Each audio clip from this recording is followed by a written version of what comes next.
Today we need to get into a shirtless pic of JK trending and why people are talking about this. We also have a former moment where JK was recorded in his apartment that is being talked about again now, and people are saying that it's with a specific someone from a different girl group. And then we have some kissing pictures being talked about and an update on that. So hey Dumplings, it's Dave, decide hate or not, make sure you're subscribed with the notification bell on. Make sure you join us fangirling on Patreon with some free content on Saturdays now, and let's go. So if you're not aware, Jin recently had a fan meet in which a lot of fans came out, about 1,000 of them. And I believe there were two, and I hope there were only two people, that had apparently come up to Jin during the hugging portion of the fan meet and actually tried to kiss him and succeeded kissing him, I believe on the neck. And we actually have an update on this and what's going on. So we have to talk about it. Now, it was believed one of the first updates we got was that the police decided to track both of them down and actually sue them for sexual harassment. Now, the laws in Korea are a bit different. I think this is actually something that you can sue people for. Well, I think in America this would be difficult to pass as sexual harassment. And I'm not a lawyer, I don't actually know this particular law in America, but I want to say that it is very hard to pass a sexual harassment suit in America. I mean, even when women have evidence of a man touching them or whatever, it's still hard to get that to go to court and win and all that stuff. And especially if it's a man that's getting sexually harassed, there's definitely a stigma that goes around with men that they can't be. So I would imagine that if this were something that happened in America, it would be very difficult to move it forward and actually get legal justice from it. And thankfully, it's a lot less strict in Korea if this is actually being investigated and looked into. Now, we don't know if this alleged suit is even happening because I don't even know if it's actually happening or if it's just a rumor, but we don't know if this alleged suit is something that Jin initiated himself or if it was something that the police initiated on their own behalf. And whatever is going to happen with this, I don't even actually know. Are they suing for money in this situation, or is it more that they will go to jail type of thing? Because if it's over money, does that money go back to Jin or does it go to the state? How does that work? Now, the other update that we have from this is apparently the two people who had done this apparently are from Japan, and a lot of people emphasize that they were from Japan as if this was something that even mattered or really changed anything. The only reason in which I could imagine being Japanese would be something shocking is if they had flown from Japan. But if I got an invitation to meet Jin in Korea, I would probably buy a ticket and fly over there too. And I think most of us would too. So two fans coming from Japan and flying over there just to meet him in Korea, it's not really that shocking. Now, people were also saying really ignorant things, such as, oh, of course these are Japanese people that would do that, or things like they're ashamed of all people in Japan, which is exactly when things like this happen. It really makes no sense to bring up race because it has nothing to do with race. It is a person from another area that just so happened to do these things. Also, the culture in Japan is different. Kissing someone maybe on the cheek or whatever, and I don't know if they were attempting to kiss Jin on the cheek, it's not really seen as a sexual harassment thing, or maybe it is, I have no idea, but it seems to be a lot more normalized over there. There were people who were adding things onto this. So people were saying that the two alleged Japanese girls were writing awful things about Jin and had written things that were attacking Jin in the past, like they were insults and that sort of stuff. And then apparently after the kiss, they posted something saying that Jin's skin was really smooth or something that maybe wasn't as appropriate to write online or maybe even really think. Now, this is the part where I like to call things into question. A lot of people will villainize someone for something bad that they did, and yes, it is bad to kiss someone without consent, but tacking on other things that may or may not be true is not a good way to prove the point.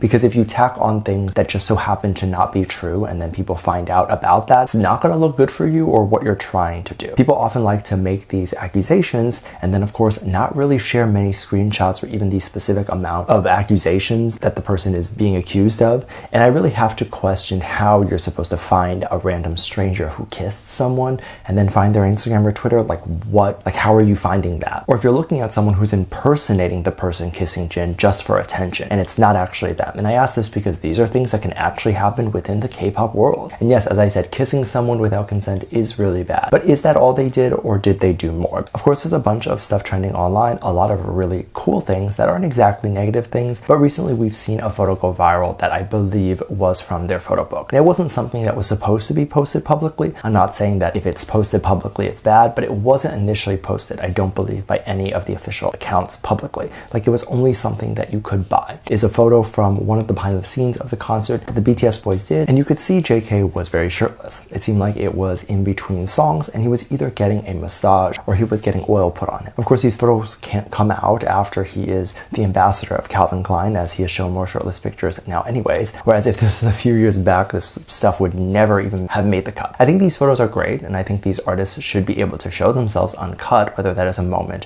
where they are shirtless or whatever it is. And I don't even say this in a way where people should see them and sexualize them, but I'm saying it in a way where it's just more real. It's just raw. It's what they actually go through. My issue with the industry and with the community surrounding the industry is that the things that the boys do or any K-pop group does is so hyper-censored that the community then has this weird idea of how the world works. And I think that this is the fault of the K-pop industry. The K-pop industry acts and forces people to stan and love one group and to love them so much that they don't even think about any other group or anything else going on in the world. And if you're going to be something that controls a person so much, that's fine. But then I do think there's a responsibility within the K-pop industry to show things that are real. Like if we even go back a few years, it was very normal for rock and roll singers to show themselves doing drugs and to do all these things. And you know, that's not great. We probably shouldn't be seeing those things, or we shouldn't really admire those things, but that is the reality of what they were going through. And now it ends up being this thing where we can look back on and say, well, they shouldn't have done that because of this and this. And we also can kind of look at it as art now, where it's like, look at how raw and real these people were back in the 70s or the 80s. It's now ingrained into culture where we have Coachella, we have Woodstock. We also have so many other things